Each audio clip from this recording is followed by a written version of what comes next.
Hey you guys, this is Still Looking Good 58 and this is like really quick. I am going to show you how to make flapjacks the way that I make them, and it's not really difficult, so let's just jump right into it. I'm just going to use this silver bowl to put all my ingredients in, and I'll show you what I'm doing as I'm doing it. So the first thing I'm going to do is I'm going to take a cup of all-purpose flour, and I'm going to take a sifter, and I'm going to stick this sifter inside this bowl. Okay, so the sifter's in the bowl, and I only need a cup, so instead of using that big thing, let me get something smaller. Okay, so I'm just going to put a cup of flour in here. Alright, I'm just going to put it in this measuring cup. So that's all I want is a cup. Alright, this is kind of messy the way I'm doing this because I normally do it different, but whatever.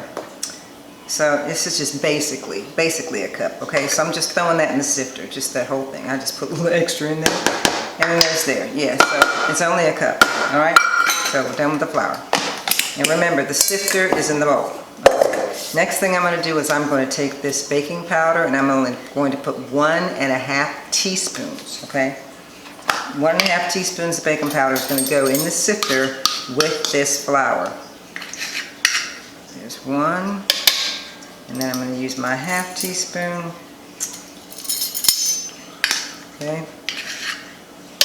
1½. Alright, that's it.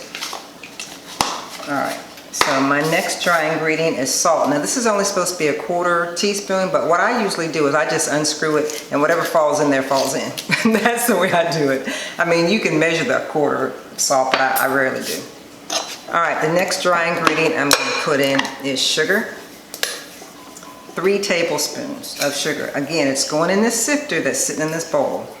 1, 2, 3. Okay. So those are all the dry ingredients, okay? So I'm just gonna take my sifter, you know, like your grandma used to do, and I'm just gonna sift it. Just gonna sift it, just like grandma used to do. I'm just gonna sift it. I'm sifting it all together.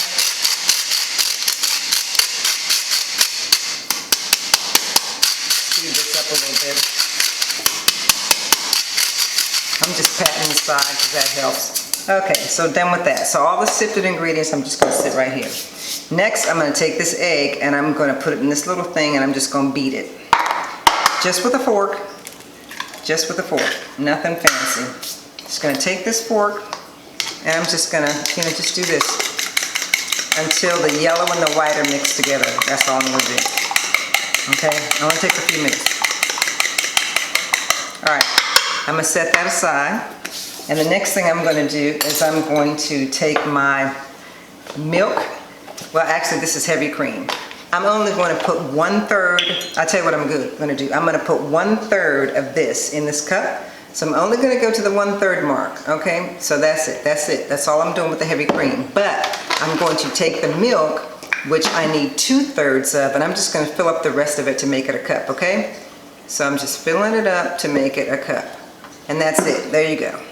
Alright, so now you can put your milk and your heavy cream away. And you can, I try to get things out of my way.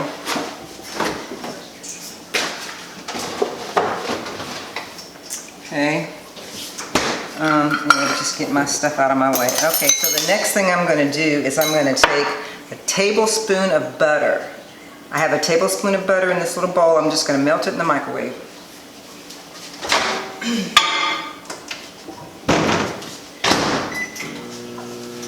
I just put it on 30 seconds to melt it.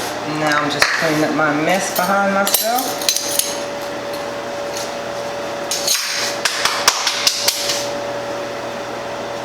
See, it didn't even need 30 seconds. Alright, it didn't even need 30 seconds. Okay, so now what I'm going to do is I'm going to heat my pan up. Now I have my pan on. It's an electric stove, which I hate. But I have it on 5? I have it on 4, I think. On my electric stove, I have it on 4. This is a GE, so I don't know what you got. And I'm just going to use just some of this vegetable cooking spray. I'm just going to spray the pan with that. And I'm gonna keep doing that for every one of these that I make, okay? So I'm taking my dry ingredients, you know, the ones I sifted. I'm gonna take my milk. I'm gonna pour my milk in here. I'm gonna take my melted butter and pour that in there. And I'm gonna take my egg that I beat up and put it in here. Okay? Alright, so now I'm just gonna get, matter of fact, I think I'll just use a fork for now. And I'm just gonna stir it up. Just stir it up. And you don't wanna stir it too much, but you wanna make sure that it's all mixed together. Excuse me, my allergies, you guys know me. So I'm just mixing it up so that it's mixed together. It is going to be lumpy, so don't worry about it being lumpy. It's going to be a little lumpy, and it should be thin. It should not be thick. It should be thin. Okay? So I've got it pretty much stirred up, trying to get the stuff off the sides. I got it pretty much stirred up. Let me show you what it looks like. I don't know if you're going to be able to see this, but I don't know. You can't see it. Yeah, you might be able to see a little bit of it. It's just thin. Okay. So now I'm going to go over to the stove and start frying it up. So I'm going to turn the camera around. What I normally do is I take this cup and I put some of the mixture in this cup. I don't know if you guys can see what I'm doing. I'm going to put it in the cup. Just pour in. See, you see it's kind of watery and lumpy. If you can see that. It's kind of watery and lumpy.